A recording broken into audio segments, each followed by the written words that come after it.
Je suis Yves Fortuné Mundelengolo Ewurosia, député et membre de la commission économie et finances.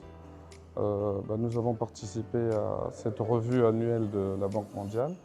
Nous avons pu voir le niveau d'exécution de l'ensemble des projets et ce fut un moment riche en échanges où les participants en présence des membres du gouvernement et des représentants de la banque ont pu présenter les différentes difficultés et puis aussi les succès de ces différents projets qui sont mis en œuvre dans notre pays. Et nous, en tant que parlementaires, parce que généralement, c'est nous qui ratifions ces accords de financement, nous avons assisté, nous avons également partagé notre ressenti de l'ensemble de ces projets qui devraient prendre une certaine envergure. Nous voudrions que demain, la Banque mondiale, comme dans d'autres pays, finance des projets très importants. Et voilà, nous saluons l'initiative. Nous espérons que l'année prochaine, à la prochaine revue, nous aurons des résultats encore plus convaincants que ceux que nous avons eus cette année. Et nous encourageons le gouvernement congolais à faire recours à ce mode de financement, mais également à réellement s'approprier l'ensemble de ces projets, à mieux communiquer aussi auprès des populations, de façon à ce que ce soit le bénéficiaire ou l'emprunteur, que toutes les parties soient totalement au fait de ce qui se passe.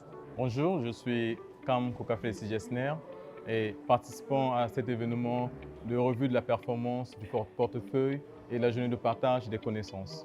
Donc, c'est un événement qui s'est déroulé sur les 2 jours et durant ces 2 jours, différentes parties prenantes, la Banque mondiale, les autorités congolaises, les étudiants, on prépare à cet espace pour pouvoir partager leurs connaissances, leurs atouts en question des projets financés par la Banque mondiale. Donc les projets du Congo, du gouvernement congolais, financés par la Banque mondiale.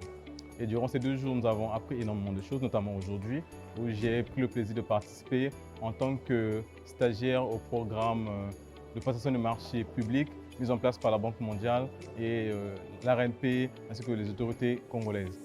Donc, en ce qui me concerne, c'est vraiment un grand plaisir de prendre part à cet événement qui est encore en cours, qui va d'ailleurs même se prolonger avec des formations. Il faut dire que c'est vraiment un espace qui doit être vraiment pérenne, partager énormément sur les connaissances afin de permettre à ce cas de projet, en gros il s'agit des projets, de pouvoir rehausser le niveau, de pouvoir atteindre un meilleur niveau et avoir le résultat attendu par rapport au projet et contribuer au développement de la République du Congo. Donc voilà, le programme est là, ça va poursuivre avec des formations et nous espérons que les échanges seront toujours aussi riches que ça l'est aujourd'hui. Merci. Je suis Jos Previn Galouo, assistant en sauvegarde sociale du projet Redis 4.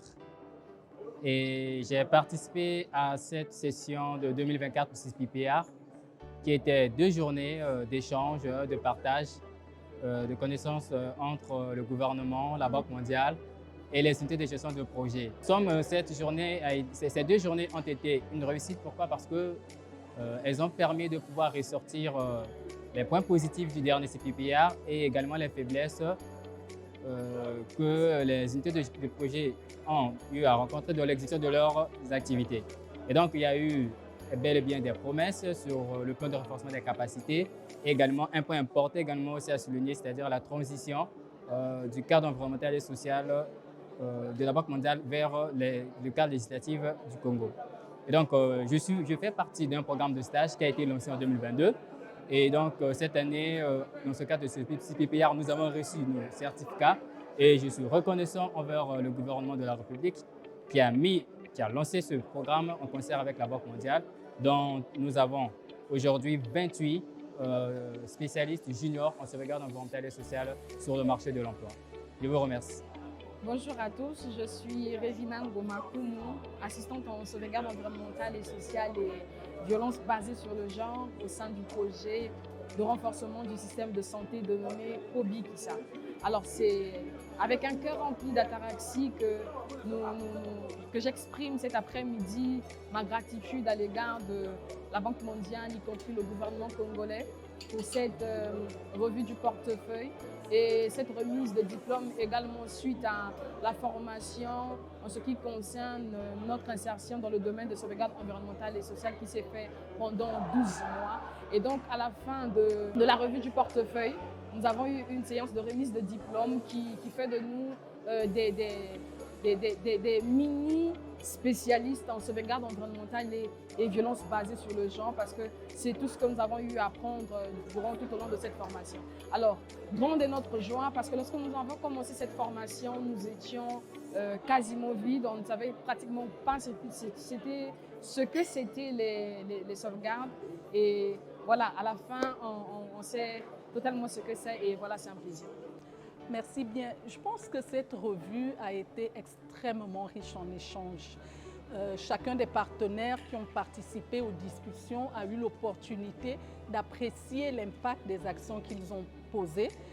Nous avons vu notamment l'impact de différents projets qui ont clôturé au cours de cette année sur les populations, sur les institutions, parce que nous avons non seulement accompagné les populations les plus vulnérables, mais nous avons également eu l'occasion d'accompagner le gouvernement dans des réformes majeures qui, nous pensons, auront un impact très rapide sur la vie des populations. Je pense que l'autre point fort de cette revue, c'est que nous avons vu effectivement l'impact d'une innovation qui est celle du renforcement des capacités de jeunes Congolais dans le domaine des sauvegardes environnementales et sociales. C'est une initiative qui a été lancée par le gouvernement de la République du Congo, notamment le gouverneur de la Banque mondiale en République du Congo, et qui vise à renforcer les capacités d'une vingtaine de jeunes Congolais dans le domaine des sauvegardes environnementales et sociales. Nous savons tous qu'il s'agit d'un secteur extrêmement important pour le Congo, dans la mesure où il s'agit d'un pays situé dans le centre du bassin du Congo, et l'adaptation des populations au changement climatique, à la gestion des écosystèmes est cruciale. La deuxième vague de jeunes que nous venons de lancer pour un programme de stage porte sur la passation des marchés, un autre domaine dans lequel on a besoin de compétences au Congo, et je pense que cette revue nous a permis effectivement non seulement d'apprécier l'impact de ces efforts, mais également de réfléchir aux moyens les plus adaptés pour profiter de cette expertise qui est en train d'être construite en République du Congo.